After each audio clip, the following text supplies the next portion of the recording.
Thanks for taking the time to come and listen to my presentation today. So I'm Vicky Robinson. I'm Head of Commercial for Emirates Holidays in the UK. So I oversee a wide range of functions within Emirates Holidays, marketing, product, pricing, e-commerce, technology, anything that doesn't fit into sales, basically. So what I'm going to talk to you today is around how we've used agile project management to tackle our approach in terms of implementing required strategies.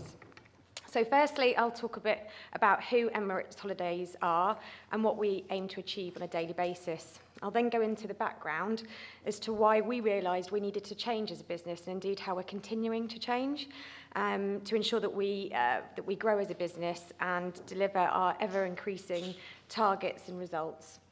And I'll then go into how we approach the implementation of our agile project management and the outcomes. So who are Emirates Holidays? So we are the official tour operator of the internationally renowned and award-winning Emirates airline. We provide premium tailor-made holidays to a wide range of long-haul destinations, all wrapped up on flights on the award-winning Emirates. We offer fully inclusive holidays to Dubai, the Middle East, Indian Ocean, Southeast Asia, and South Africa. Emirates Holidays provides memorable holiday experiences that are fun yet sophisticated. So as a business, we're a small team based in Kingston. There's only 40 of us. We've all got a lot to do, and we may be a small team, but we're really focused on delivering expertise and service. So our product is based wholly on that of the Emirates network. So Emirates flies from 6 UK airports, including Heathrow, Gatwick, Manchester, Birmingham, Glasgow and Newcastle. We have 17 flights a day departing across these airports, mostly A380s. With the exception of Newcastle and Glasgow. So it's a really fantastic product that we have to work with, and 14 of our 17 services operate on an A380, which is really popular with our customers and our staff, and the staff travel benefits that you get with that. So I think at this point it's worthwhile mentioning that as Emirates Holidays, we actually sit under our parent organisation of Donata. So a lot of people think that we're part of the airline. Actually, you've got Emirates, at the Emirates group at the top, with two businesses sitting underneath that, Donata and Emirates the airline, and we sit as Emirates Holidays underneath Donata. So Emirates Holidays has come a really long way over the last 2 years, and I can't take credit for where we've got to. I only joined the business 2 months ago, but the results are great in the last 2 months. So this timeline just really highlights some of our key milestones. So in August 2015, Emirates Holidays relocated from Kensington in London to Kingston in Surrey. It doesn't seem like a big milestone, but for us, it was at the time when Emirates Holidays moved from underneath the airline into Donata and into the Donata Travel UK portfolio, sharing the same offices as Travel Republic. And at this time, in August 2015, Emirates Holidays also launched a new transactional website. In the last 2 years, we've also launched new destinations such as Thailand, new cruise product in partnership with Imagine Cruising. We've also launched pre- and post-NPS surveys and SOAR, which is our customer service program, which I'll talk a bit more about later on. And earlier this year in March, we began the test phase for launching our new booking platform, which was only fully integrated 2 months ago, back in July. This in itself has been a huge success with better efficiencies across the business and a great improvement in terms of the usability for our agents actually using the booking system, resulting in a much happier workforce. So in terms of Emirates Holidays being the official tour operator of Emirates, one of the biggest challenges that we see is that of how we're perceived by customers. So customers see Emirates as a powerful brand, and they see Emirates Holidays as the same brand. In essence, they don't differentiate between the airline and Emirates Holidays. Despite Emirates sitting in a separate business model, so Emirates sitting within the airline and Emirates Holidays under Donata Travel, the customers don't see a difference in the two businesses. We carry the same brand, and as such, we need to provide a seamless customer experience the whole way through the customer journey. So as Emirates Holidays, we had to understand what Emirates, the brand, meant to Emirates Holidays as a tour operator, and more importantly, how we could use it to our advantage, but also understand from a customer's point of view what they expected from Emirates Holidays being so closely affiliated to Emirates, the airline. You know, things like the service that we provide has to be of an equal standard to that of the airline, and we have to think about how our customer perceives us in terms of the terminology we use. So, for example, as the tour operator, we've stopped referring to the airline as the airline, and we've also worked really closely with our airline colleagues at the airport, for example, at the airports, I should say, to get the operational staff to start referring to Emirates Holidays as part of the Emirates Group, as opposed to Emirates Holidays, just another travel agency. And we want the customer to experience a single Emirates approach, moving away from the traditional travel agent and airline distribution model. So what does that mean in terms of customer? So we started investigating how our airline colleagues were delivering the service that they're renowned for. So I alluded to SOAR earlier on. So SOAR is our acronym for our customer service program, and this stands for Service Over and Above the Rest. We tried to understand what SOAR as a customer service program meant to us as a tour operator. So we have reshaped our business to live up to this promise, including the way that we've measured and rewarded our people. We've abandoned some of the traditional contact centre measures, such as average handling time. We want our people to spend as much time as they need with our customers. And as such, our training programmes changed. We were focusing on functional 3-week focused training. We've completely moved away from that now. Our training induction programme for all of our travel agents is 8 weeks, with 5 weeks about upskilling our team in terms of destination and product expertise, and a full week in destination experiencing the actual product that they will be selling to our customers. So we really want them to truly understand how to communicate with a range of our customers, the range of our different customers as well. And what did SOAR do for Emirates Holidays? So when we launched SOAR, we saw a slight decrease in the number of customer service calls we were handling, but we saw a significant increase in terms of conversion and an increase in our NPS score as well. And what this meant is that we also needed to relook at our resourcing model, ensuring that we were staffed to respond to the fact that our customers wanted to spend more time talking to our travel agents, understanding who they were and what their needs were. In essence, it's all about driving a true emotional engagement piece and living up to our brand promise of being caring, inspiring, and cosmopolitan. So in terms of what we've achieved from this, this is a little photo of some of the team. I wasn't there at the time, so I'm not in the photo. But this is a photo of some of our team at the British Travel Agent Awards last year, where we won 6 awards. We've also got an excellent ranking within Trustpilot. So a bit more about SOAR. I mean, SOAR has become embedded as part of our service culture and within our business, and it's delivered tremendous results. But we've had to continue to adapt. With our Net Promoter Score at the forefront of our minds, we wanted to continue on focus on growing our NPS score from strength to strength. So we're not short of ideas about how we wanted to continue to develop as a business, but the challenge that we were having was about finding the time, the resource, and prioritising properly in order to deliver on all of our aspirations. I mean, the customer is still king and has even more choice now than ever before.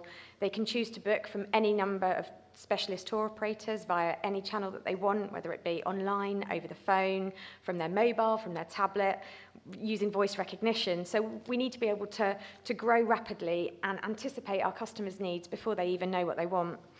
So we've got to work at a really fast pace, and we've got to continue to deliver on these developments. We've got to be able to offer the customer a growing number of choices, types of holidays, via more channels, accepting more forms of payment. And we can't accept any excuses from our team. There's no reason why we should stand still, but we just need a bit of focus. With all the fierce competition out there, we've got to be able to stand out to every single customer who picks up our brochure, phones us, goes online.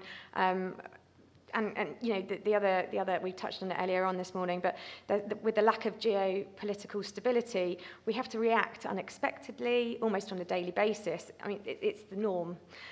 So we've got to ensure that we can remain focused on all of the on steering the business forward and implementing all of the strategic initiatives that we want to. We don't want to just keep up with the competition. We really want to lead the markets in which we operate, but it's so easy to get distracted. So that's why we turned to an agile project management approach to keep us moving forward. Our main challenge was this: we had so many projects on the go, but the day-to-day running of the business meant that each of the projects was just getting taken over by day-to-day tasks and challenges and issues that were coming up on a day-to-day basis. So what did we do? I mean, in terms of our tech side of the business, you know, we're always moving forward, and the tech side of the business was already using agile project methods for delivering on their technology projects. But we were using a waterfall version within our standard business and implementing our service initiatives. So we thought, how can we be more agile? I mean, in terms of the goals that we're looking at, this is a screenshot here of you know, our global vision. It's very, very corporate. Our commercial objectives and our key deliverables for 2017. You know, just to highlight here, you know, we want to be able to deliver an NPS score of 85% pre and post departure, along with an employee NPS score of 85%. And we've achieved so much over the last 2 years, but you know, this is our MD's vision here, and he doesn't want us to rest. He wants us to keep moving forward. So, you know, things like reviewing our in-resort proposition, launching an agent website, launching new destinations through tailor-made, and launching within new source markets, so launching into Northern Europe, etc.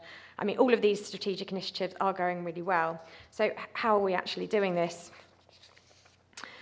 So we're differentiating our strategic initiatives against our business as usual projects. And we break down each individual roadmap item into bite-sized chunks. And I guess the next question is why are we doing this? You know, digital and technology, they're the enablers to us achieving our vision of delivering award-winning moments which last a lifetime. So working closely with our centralised agile technology team meant that we saw how they were working through multiple developments and projects at any one time. I mean, we were really in awe of them and wanted to take learnings from their great work.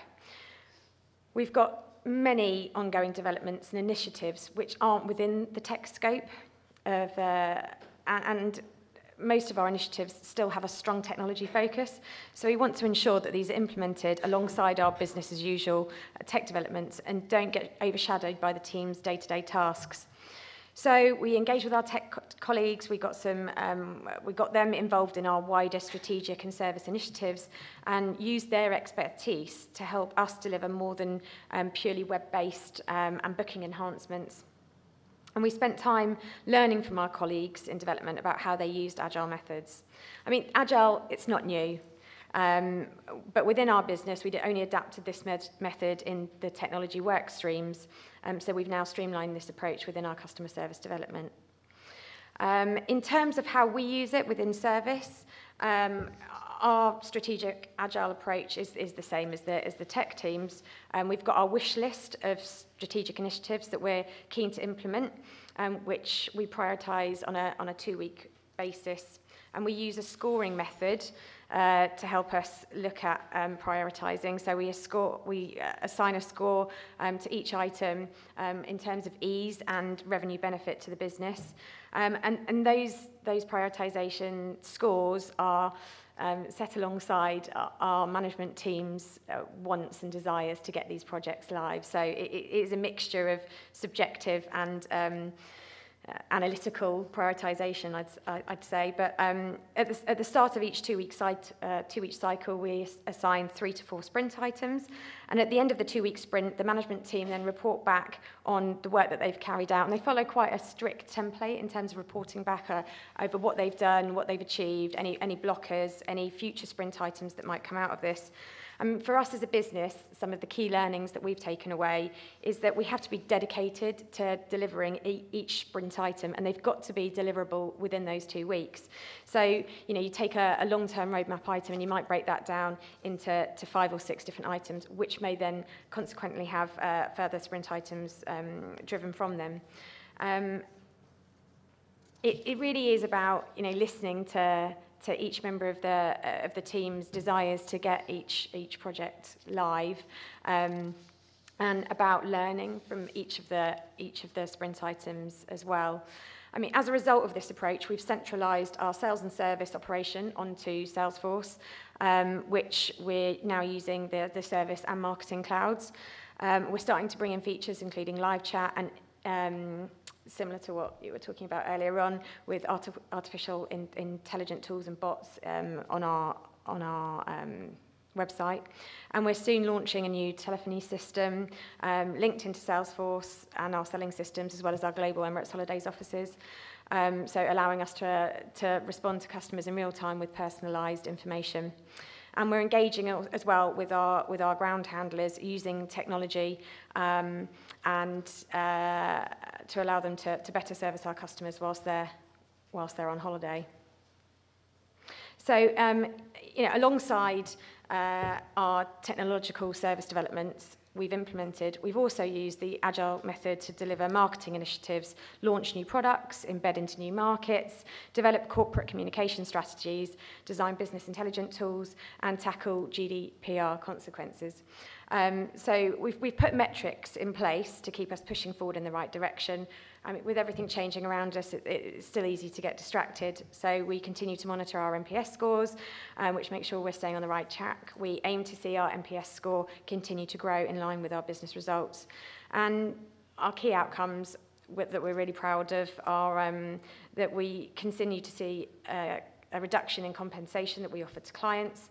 We've got great reviews on Trustpilot, and we're getting awards that ensure that we're getting the right endorsements. So just to summarise, it's really important that we continue to grow and learn as a business, and our approach to agile strategic management is still adapting as we understand what works best for our business as well as our customers. Thank you very much.